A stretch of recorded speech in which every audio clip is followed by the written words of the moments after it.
마지막 유품. 문을 열자 썩은 냄새보다 먼저 나를 덮친 건 정적이었다. 사람이 죽은 집은 이상하게도 조용하다.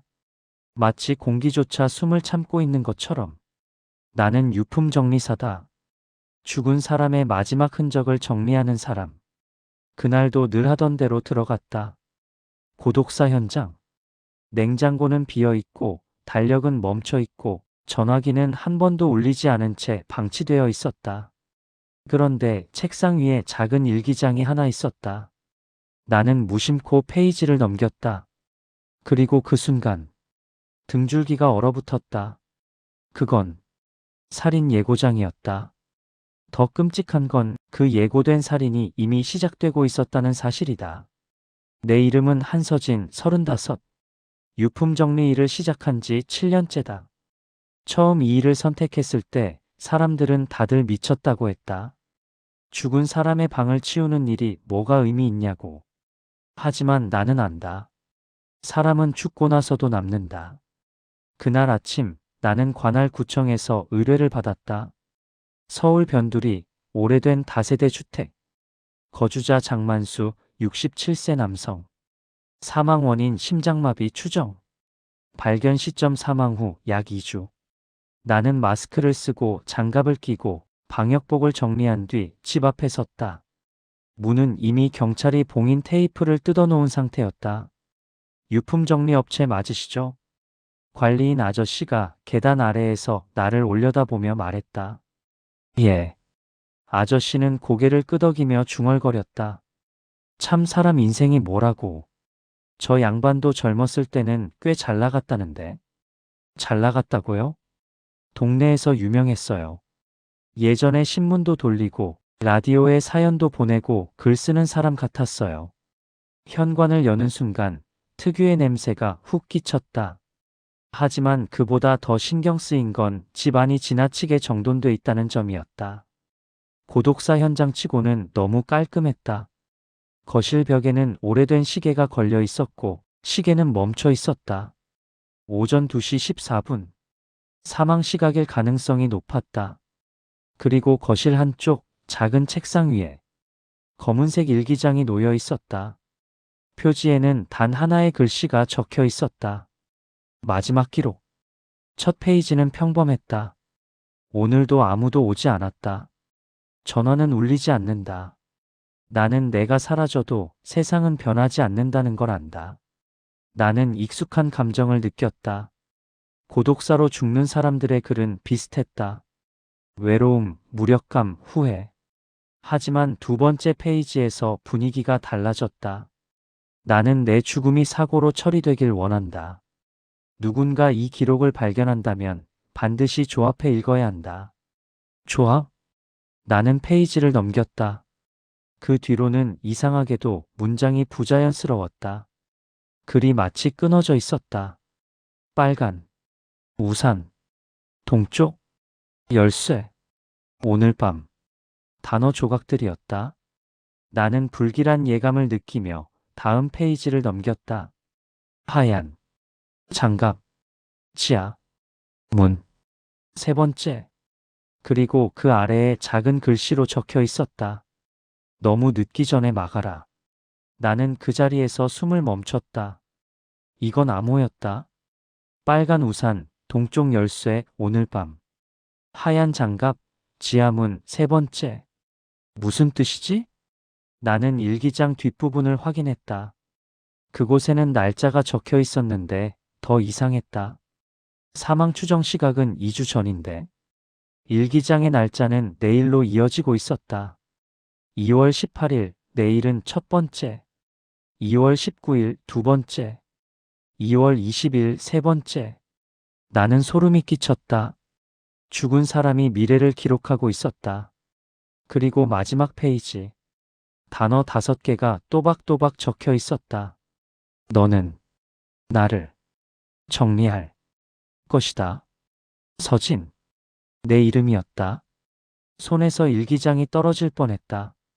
이건 우연일 수 없었다. 누군가 내 이름을 알고 있었다. 그리고 내가 이 집에 들어올 걸 예상했다. 내가 도망치려는 순간 책상 서랍이 살짝 열려 있는 게 보였다. 나는 떨리는 손으로 서랍을 열었다. 그 안에는 녹음기 하나가 있었다. 테이프에 적힌 라벨. 재생하지 마라. 하지만 이미 늦었다. 내 손은 버튼을 눌러버렸다. 그리고 남자의 목소리가 흘러나왔다. 당신이 이걸 듣고 있다면 내가 죽었다는 뜻이겠죠. 나는 장만수입니다. 그리고 나는 살인을 목격했습니다. 나는 온몸이 굳었다. 그들은 내가 본 걸 지우려 합니다. 하지만 그들은 실수했어요. 내가 기록을 남겼다는 걸 몰랐거든요. 나는 고독사로 처리될 겁니다. 하지만 이건 자연사가 아닙니다. 그는 떨리는 목소리로 말했다. 그리고 이제 그들은 내가 남긴 기록을 발견한 사람을 찾을 겁니다. 나는 즉시 경찰에 전화하려 했지만 배터리가 갑자기 0%가 되어 있었다. 분명히 아까까지만 해도 70%였는데 심장이 빠르게 뛰었다. 그때 현관에서 딸깍 소리가 들렸다. 누군가 문을 잠갔다. 나는 천천히 고개를 돌렸다. 현관문 아래로 그림자가 비쳤다. 누군가 들어왔다. 나는 숨을 죽이고 거실 커튼 뒤로 몸을 숨겼다.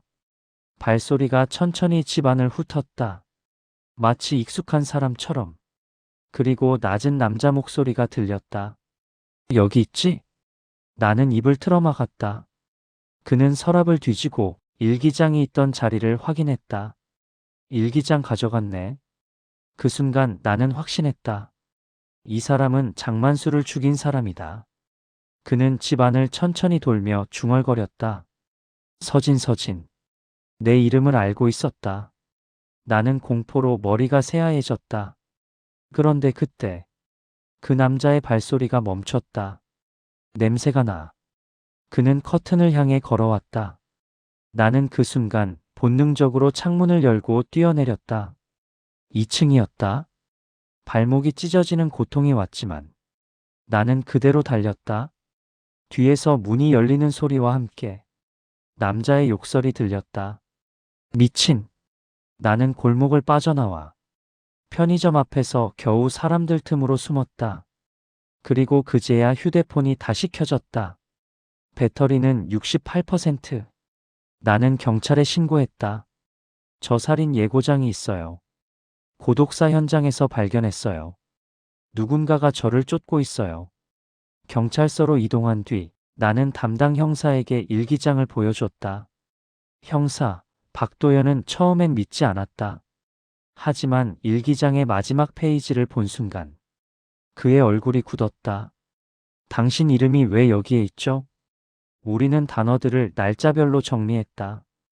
2월 18일 빨간 우산, 동쪽 열쇠, 오늘 밤. 2월 19일 하얀 장갑, 지하, 문, 두 번째.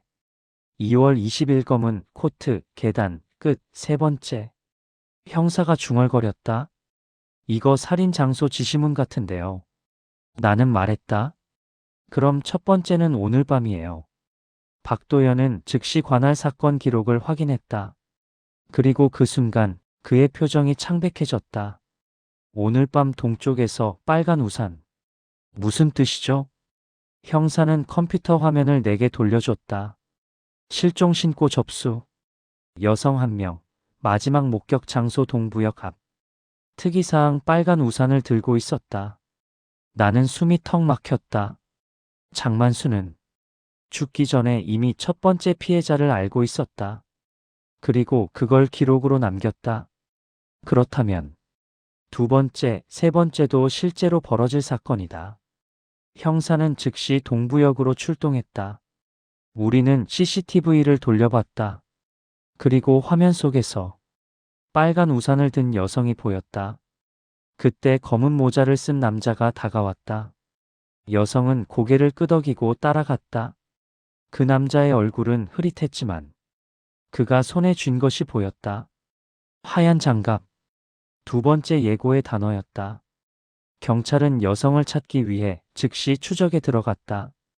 그녀가 사라진 방향은 지하상가 출입구였다. 그리고 그곳은 도시 외곽의 오래된 지하 통로로 이어져 있었다. 일기장 속 단어. 지하. 문. 우리는 지하 통로를 따라 들어갔다. 형사 박도현과 경찰 둘 그리고 나. 멀리서 물 떨어지는 소리가 들렸다. 그때 철문 하나가 보였다. 문에는 낡은 스티커가 붙어 있었다. 출입금지. 박도현이 문을 열려는 순간 문고리가 뜨거웠다. 누가 방금까지 있었던 거야. 그 순간 안쪽에서 여성의 희미한 신음소리가 들렸다. 살려주세요. 우리는 문을 강제로 부쉈다. 그리고 안에서 빨간 우산 여성이 결박된 채 발견됐다. 입에는 테이프가 붙어 있었고 손목에는 피가 배어 있었다. 하지만 살아 있었다. 박도현이 급히 테이프를 떼자 여성은 울먹이며 말했다. 그 남자가 나보고 내가 첫 번째야라고 했어요. 그 순간 내 머릿속에서 퍼즐이 맞춰졌다. 장만수는 살인을 목격했고 범인은 그를 죽였다. 하지만 장만수는 죽기 전 범인의 계획을 기록해둔 것이다. 그리고 내가 유품 정리를 하러 오도록 내 이름까지 남겨두었다. 즉, 나를 미끼로 삼아 경찰이 움직이게 만들려고. 하지만 이 모든 계획은 한 가지를 의미했다. 범인은 아직 끝내지 않았다. 세 번째, 검은 코트, 계단 끝. 그 장소는 어디지? 박도현이 여성을 보호하며 말하는 순간 무전이 울렸다. 형사님, 시청 근처 폐계단에서 검은 코트 남성이 목격됐습니다. 심장이 얼어붙었다. 시청 근처 폐계단. 사람이 잘 안 다니는 오래된 계단. 우리는 즉시 차를 몰았다. 현장에 도착하자 계단 아래쪽에 한 남자가 서 있었다. 검은 코트를 입고 고개를 숙인 채 휴대폰을 만지고 있었다. 박도현이 총을 겨누며 외쳤다. 멈춰. 경찰이다. 남자는 천천히 고개를 들었다. 그리고 웃었다. 역시 일기장을 읽었군. 그는 내 쪽을 바라보며 말했다. 서진 씨, 당신이 없었으면 여기까지 못 왔겠지. 그 순간 나는 깨달았다. 그는 나를 알고 있었다. 장만수의 일기장에 내 이름을 적은 건 장만수가 아니라 범인이었을지도 모른다. 박도현이 다가가며 말했다. 장만수 씨를 죽인 게 너냐? 남자는 웃으며 손을 들었다. 고독사는 조용해서 좋죠. 누가 죽어도 아무도 관심 없으니까. 그 순간 남자의 손에서 작은 리모컨이 보였다. 박도현이 소리쳤다. 서진 씨, 뒤로. 나는 반사적으로 몸을 돌렸다. 그리고 계단 위쪽에서 쿵 하는 소리와 함께 무언가 굴러 떨어졌다. 작은 금속통. 가스 냄새가 퍼졌다. 남자가 낮게 중얼거렸다. 세 번째는 여기 있는 우리 모두야.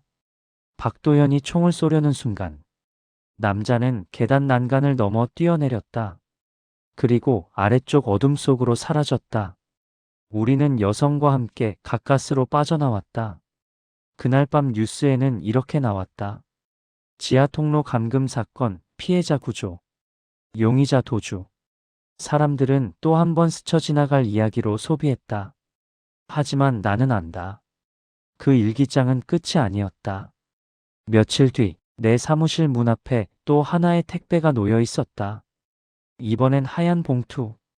봉투 안에는 새 일기장이 들어 있었다. 표지에는 한 줄이 적혀 있었다. 다음 유품은 너다. 그리고 첫 페이지. 단어 5개. 침대. 약. 무음. 웃음. 오늘 밤. 나는 손끝이 떨렸다. 죽은 사람의 기록이 아니라 살아있는 살인자의 기록이 이제 내게 도착한 것이다. 그리고 그날 밤 내 휴대폰에 모르는 번호로 전화가 왔다. 수화기 너머에서 낮고 느린 목소리가 들렸다. 서진 씨, 유품 정리는 잘하고 있나요? 전화기 너머로 낯익은 종이 넘기는 소리가 들렸다. 나는 숨이 막혔다.